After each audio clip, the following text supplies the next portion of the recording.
Hey you, and welcome to this video where I will help you out how to open a zero spread account in XM Trading. And for this I will show you as quick as possible how we can do this. So first of all, log into your account and then we click here on real, and then from here we can create a new account. You can do that for your real or for a demo account. I choose demo because I don't verificate my identity. So we will do this for demo. Then we click on plus and click on demo account.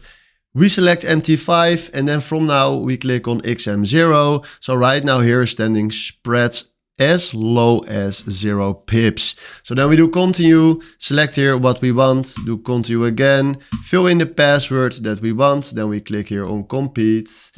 And then from now, we just created a zero spread account on XM Trading. So this is exactly how this works. Hopefully this was the video where you was looking for. Thanks for watching and have a wonderful day. Ciao.